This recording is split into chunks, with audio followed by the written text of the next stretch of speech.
Greetings, Marsh here, and welcome to episode 9 of my Industrial Revolution 3 playthrough. In this episode, we are going to use the glass that we just made in order to upgrade with lights, radars, and forestries. Enjoy! Well, if we had some on hand, we could make some radars, but how about we deliver it to the main bus, because it would be nice to have lamps. We don't need that many lamps. The lamps are kind of bad. They don't have a very big range, so you need to put a lot of them in places. And this is Factorio, and we automate, so let's do that. I guess I'll just leave the rest of these torches here to burn out and then see what happens. One problem with the lamps is that they actually need to be where steam pipes are, so you can't put them out here in the middle of nowhere without having steam pipes everywhere, and it's just kind of annoying. So it illuminates the interior of these setups really well, but the exterior is much more difficult to cover. Okay, another assembler making lamps. It probably is going to need to have its own pipe making machine as well, and I'm sure we've got one of those around here somewhere. There we go. Let's put it right there. I kind of want the lamps to be on the right hand side. And that's mostly it. It just needs to be lined up, which would be right there. And we would need to have a pallet for the output. Alright, it's basically going, but of course it needs its glass, which would be a special thing. And let's put it all the way like down here, so there is plenty of space for it to bypass anything else we might want to put in here. And as far as where to go, well, if it was right here, it would be completely straight, and I do like completely straight. So there we go, a full belt of glass. We should be able to show off the lights a little bit before the sun comes up. Don't get too excited, because ultimately they're just not very good. It's cool that they're steam powered lamps, and they kind of need to be, since electrical energy is pushed so far back in IR3. But I wish they were just a little brighter. I understand they're not as bright as normal lamps. So we take this all the way to the end. Might be kind of nice to have a underground right here just for as we're walking by and picking up items, we don't get bumped off course by running on the belt here. And this is certainly something we're going to want to make a request for. Also, while we're here, how about let's use a long-handed inserter to make this easier, because we can put it right here and then put the pallet right there, and that'll just be our glass pallet, because we are going to want some in our inventory for various things. And here it comes. Fortunately though, the sun is just starting to come up. But anyway, it's of course a steam light, which means it has to be inside steam pipes. And there it is. You can use the numpad plus and minus to change the color of the lamp. Probably the only one that's really worth anything is the white one, because the rest of these are really dim. There's a lot of them though, there's probably like 20 or 30. And also, if you use Shift E, you can switch it between the double-ended version or the single-ended one. So that's how lamps work. You kind of need to place a lot of them, and unfortunately, every single one you place, you have to switch it to white. So it is maximum brightness. Luckily though, because they are small and inline, you can basically just put them anywhere you can find a spot for them. Remember that you need to put a lot of them in here, because they are not very bright. Basically every 2 rows of pipes, it seems. Yeah, and unfortunately, if you drag it over the recipes, it will change them. So you kind of have to do this one light at a time. Or keep it with the purple glow, I suppose, but the lights are so dim as is. I don't know if you want to do that. You want as much light as you can get away with. It does mean that you can have light anywhere you have a pipe. So there are certain places where we can just put them wherever we want to, but other places you might need to move things around a little bit, and you have to move pipes around, unfortunately, but you can create a space in all of your pipes to put the lamps. Another situation of having picker dollies makes this much, much easier. And don't be afraid, put them everywhere. So like here's an example where the pipe ends there, so putting light in the rest of these areas is not very practical unless you just want to have pipes everywhere. So for now I'm thinking I will let the torches just run out and add some more torches or lamps if required. Basically I'm just following the pipes everywhere they go. Quite a dense setup once everything's said and done for our steam, but we can switch these to the single-ended versions. Not that it matters, but it does look a little better. You kind of have to zoom in to see the difference though. But they do look good when they're just stuck on the end like this. Looks like we put that splitter in the wrong spot because now coal kind of got pulled in here, so this splitter cannot be here. Luckily this does reach, and it is very not straight, but that gets in there. Another disadvantage to the steam lights is that they are always on. It's the same disadvantage that torches have, because torches are always on as well.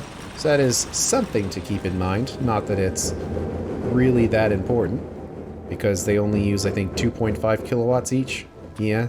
But that is the advantage of the electric lights, is that they actually turn off when the sun goes up. Okay, I think I've got these lamps basically everywhere.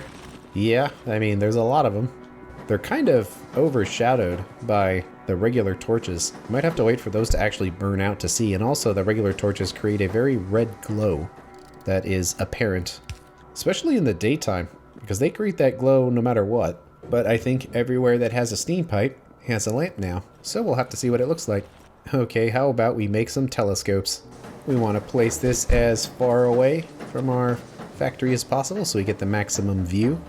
I kind of don't want to put it like right there because it might get in the way of us walking by. So let's do this. There we go. It uses 250 kilowatts of steam, which is the same as a mining drill, so it is not nothing. However, we now have a little radar, and their viewing range is not very big, as you see, but it is enough. Let's switch that to one side, put the steam pipe in, and one thing you can do is stick one of these lamps on the end of a building that has connections on all sides, and that also does work. I'll try to place them in a grid that maximizes our viewing area for a minimum amount of steam input.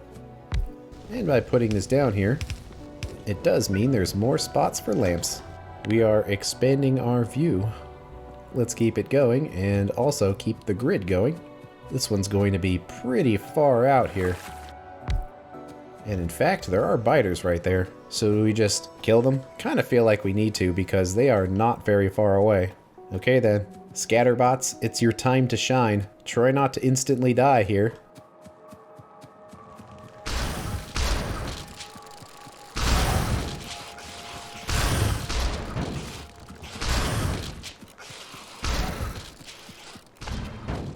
Oh, I wonder.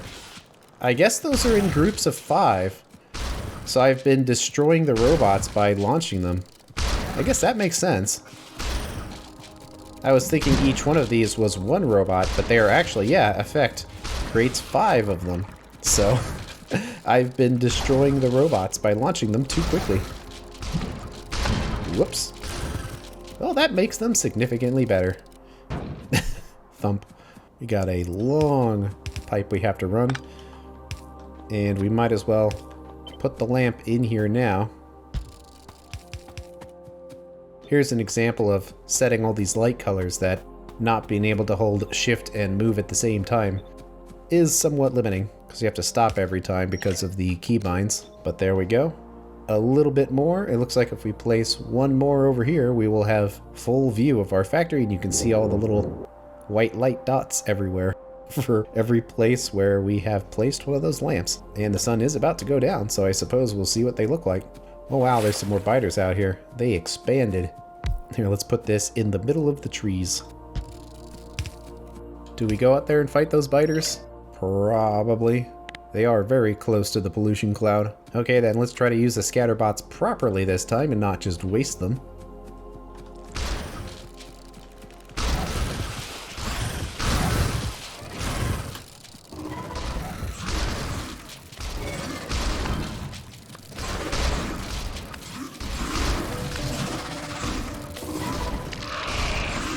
They definitely help.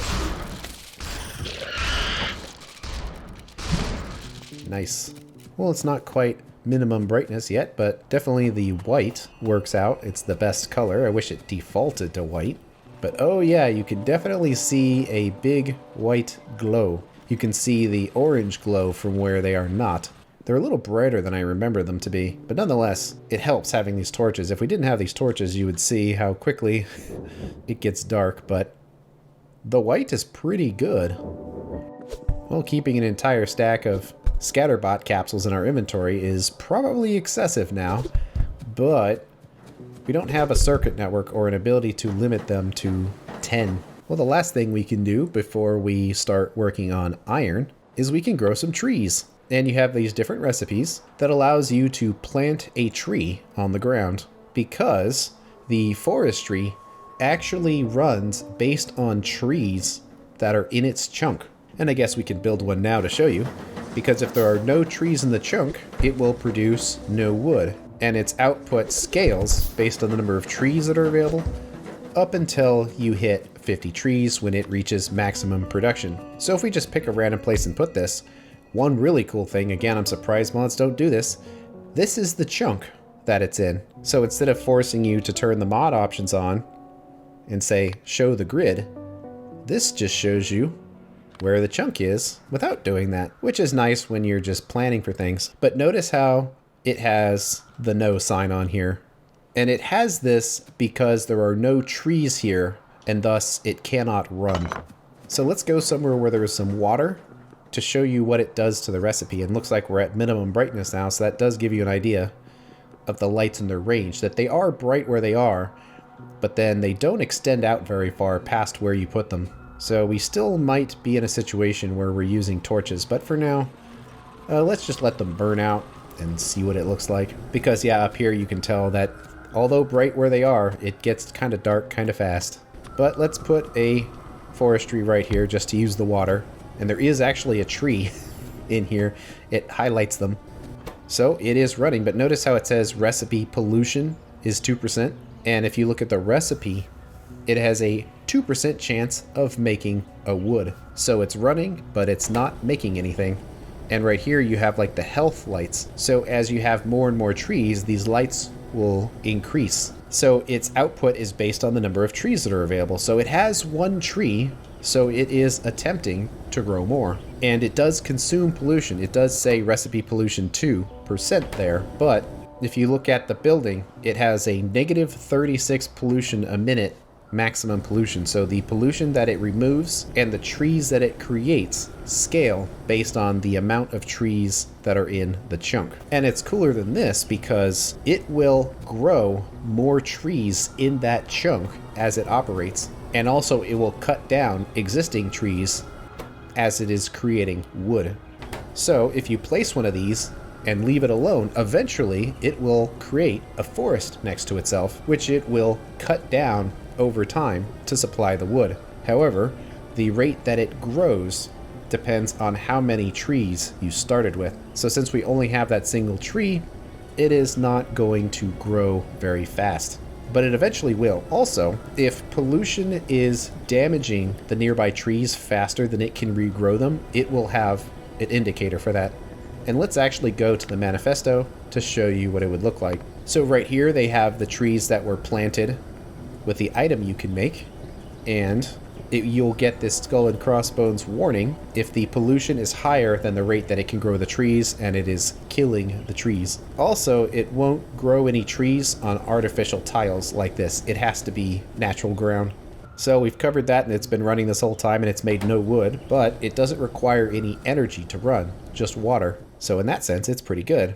And the type of trees it grows is based on the place that you put them. So if you place it in a location that has lots of trees, it will grow those types of trees. But notice how the dots stop. They don't go down here because its output scales with the number of trees up until you hit 50. So if you have any more trees than 50, you're not going to get any higher output. But notice how the recipe is 1. It's not a percent. You will get 1 wood every 12 seconds. So where you put them is up to you. On one hand, they will start up quickly if you place them next to an existing forest, and it will grow those trees in that forest. But on the other hand, it might not be a convenient place for you to put it. You can make your own trees.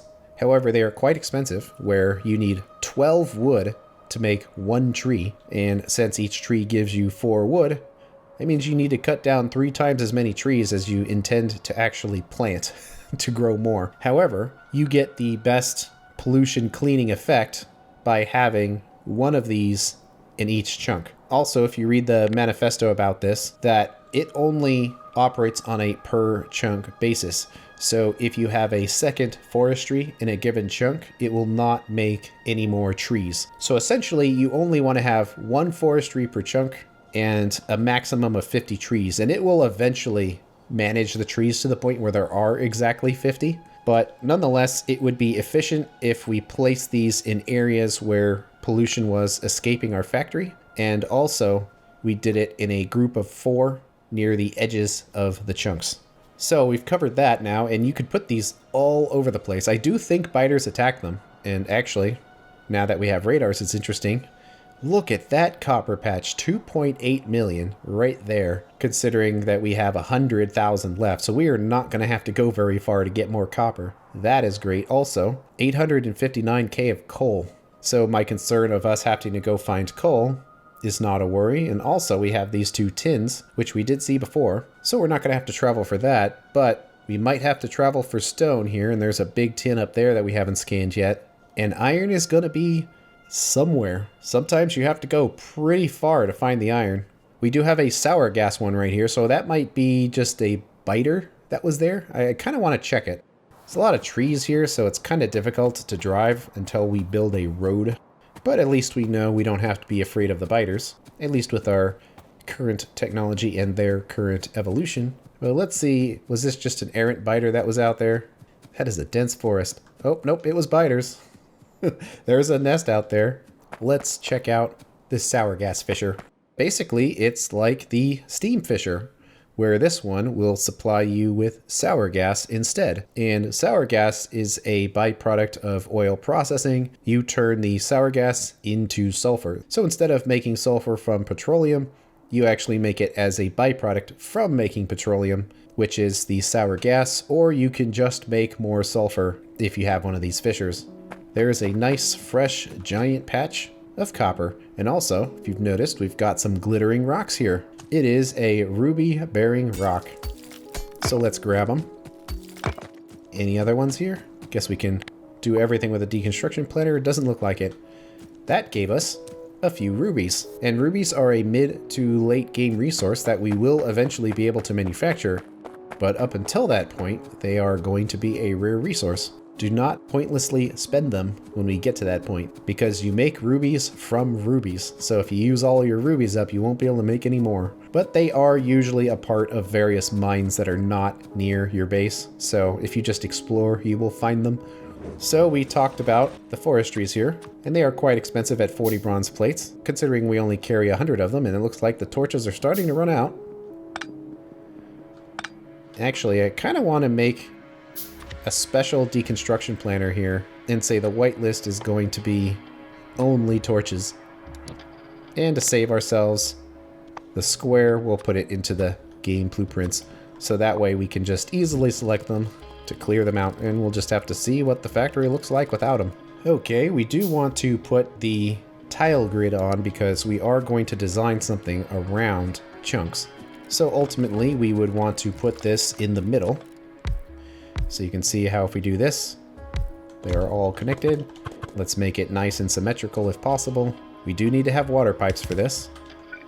And you can see that some of these chunks do have a couple of trees in it, so this one has the green square because there are enough trees in that chunk for it to be reasonably happy. But nonetheless, the more trees you start with, the faster it will grow to maximum. Okay, we'll need to get the wood out of this.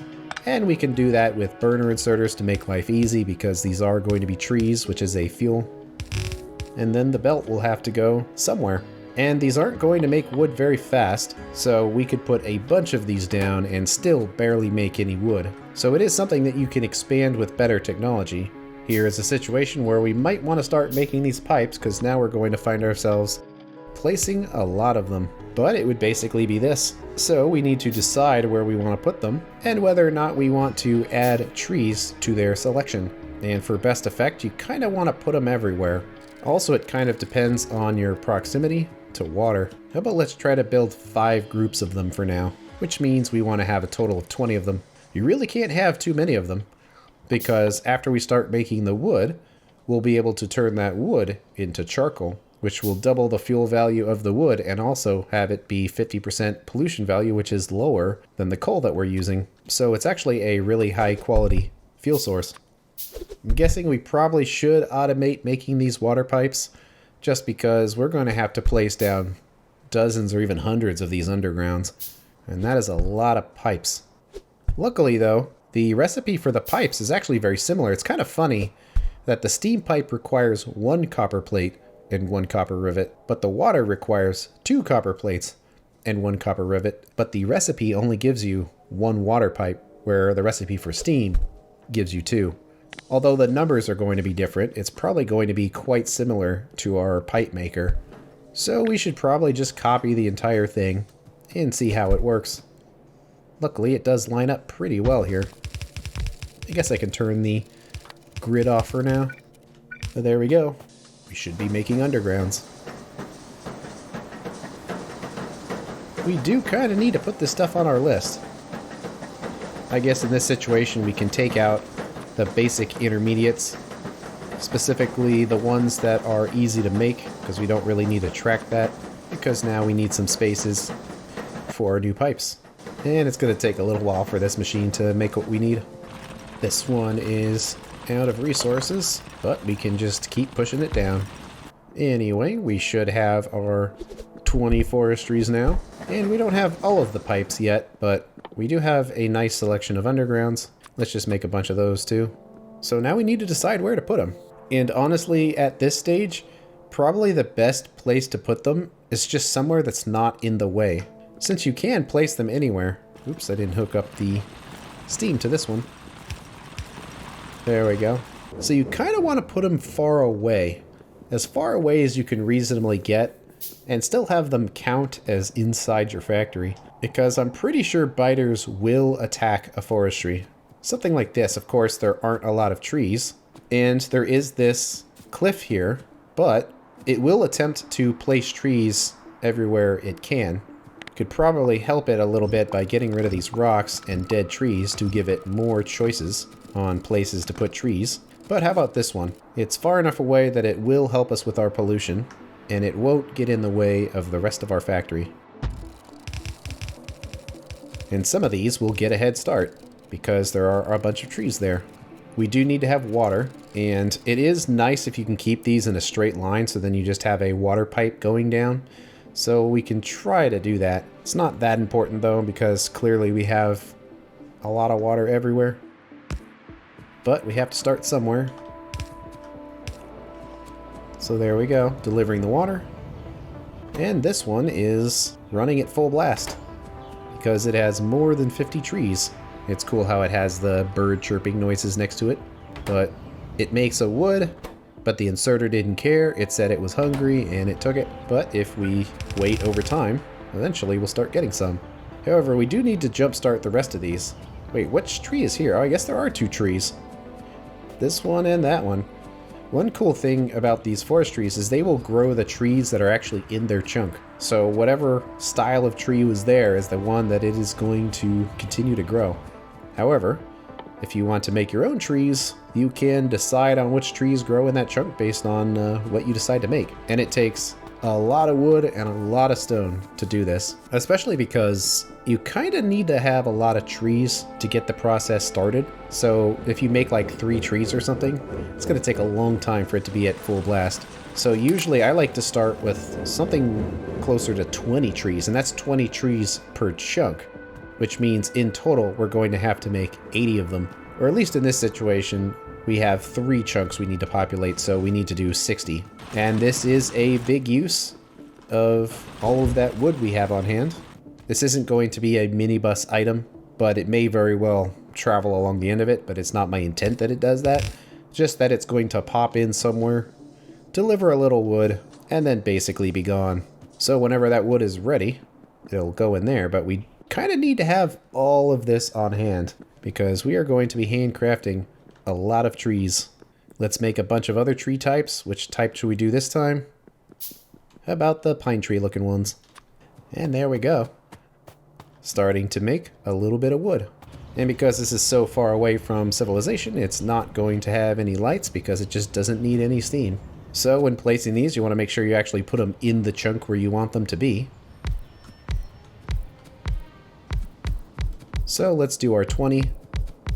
This will eventually be cut down by the forestry and replaced by a more natural tree. So as time goes on, eventually these tree beds will disappear. So how about we put another 20 of them up here? And also on this side. So don't feel too bad if you placed a tree or the forestry grew a tree and then you need to cut it down because you need space for a pipe or a belt or something. Like, the whole point of this thing is that it grows trees. So don't worry too much about that. It will eventually replace the tree. So on the short term, you could absolutely cut trees down to build stuff, and it'll be fine. Also, if you need to use part of this chunk for something, that's fine. It obviously doesn't need the entire chunk in order to get its 50 trees. You don't want to squish it in too much, so I try to leave the entire chunk available just to make sure that no matter what, it will have a sufficient amount of trees. So let's keep going. Unfortunately, this chunk has those cliffs there, so we can't really use that. This next one is okay, though.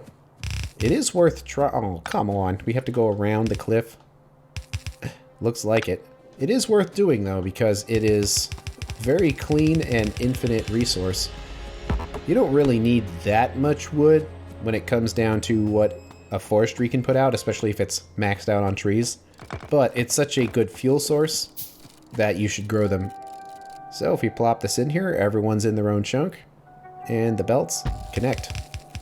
So this one looks like it is maxed out on trees, so it's fine, and the other 3 we will need to help. Luckily, we have lots of pine trees, and hopefully all this stuff stays lined up, but are we going to be able to reach? Oh, that's so close, but yes, we can. For a second there, I was going to be very unhappy if that cliff didn't let us make the pipe go over. Okay, let's populate a few more of these with some of these very colorful pine trees. IR3 definitely gives you lots of options for controlling pollution, and this is certainly one of them. So it's a good thing we saved all that wood to begin with, because you need a huge amount of it to jumpstart your forestries. Okay, where to do it next? Well, we could do it here. There are quite a few trees, especially those really pretty red ones. That might be kind of in the way, but we can totally just move it. It doesn't have to be there, although it barely fits. Amazing. We'll take it. So 2 of those forestries are maxed out already. This is consuming a lot of bricks all at once. So what kind of trees should we make this time? Eventually we'll do the rubber wood, but we just don't need the rubber right now. Let's do these wispy ones, and we need 40 of them. No, the tree is in the way of me planting more trees. I believe the Factorio solution for this is to cut down that tree. But not this time. Oh yeah, you see that little glitter? Oh, and right there too, and that sparkle? That's what it looks like when it grows a new tree. So, since we planted most of these trees here, that's the type that it grew. And also, you see how it cut down the one that was placed here. That's how it works. It kind of randomly picks trees to cut down and then randomly grows them again somewhere else to keep the population healthy. So eventually it will look a lot more natural than this, although there will only be a total of 50 trees in the chunk. It won't be a super dense forest like this is.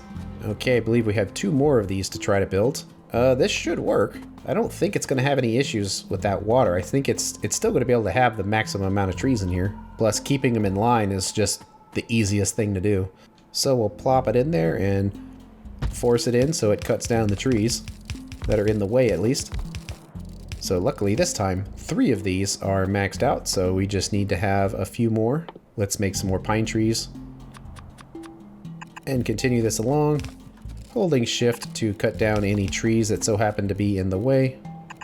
There are some rocks in here that will technically get in the way, but clearly when it's this dense, it doesn't matter. I so desperately want to like cut those trees down because they're in the way of the building. But it's fine. Also, these dead trees do not count, even though this one does. That must be an alien biome thing. But those ones do not. So if you want to keep your growing area as healthy as possible, cut down all the dead logs.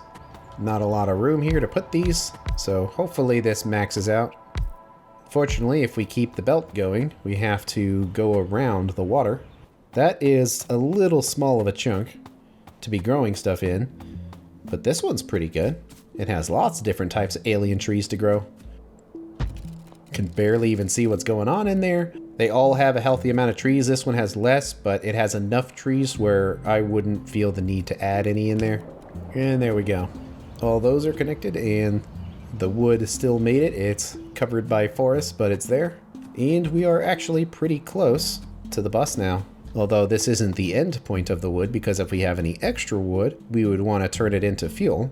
We could potentially do it up here. Now, fuel is being used in this area, so for it to have priority, we would have to put it in basically right here.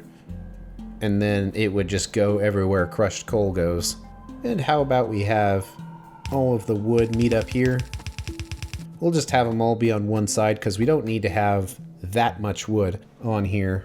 So I would prefer it to not have a huge buffer of wood going to the minibus when we just don't need it. And then it will continue through all of here.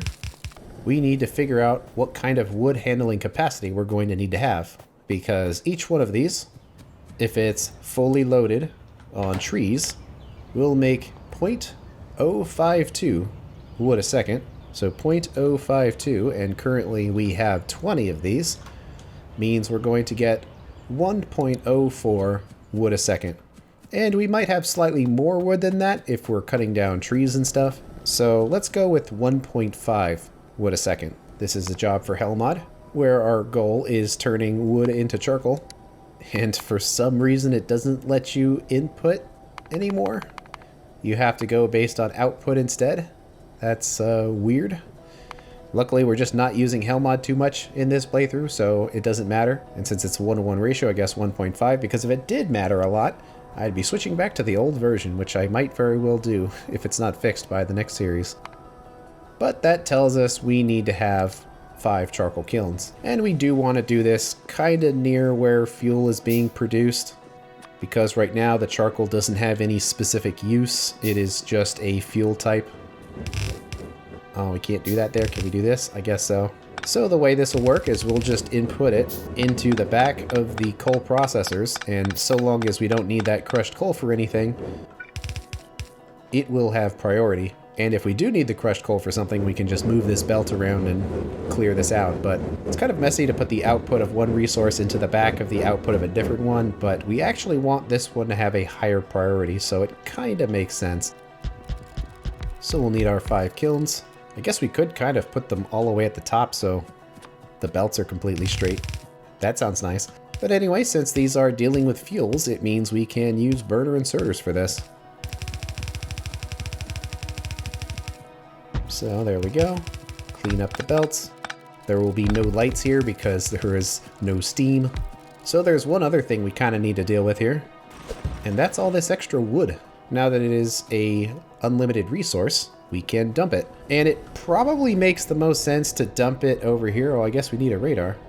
But it probably makes sense to dump it over here because this is where we need it. Ultimately, we're making way more wood than we're ever going to need.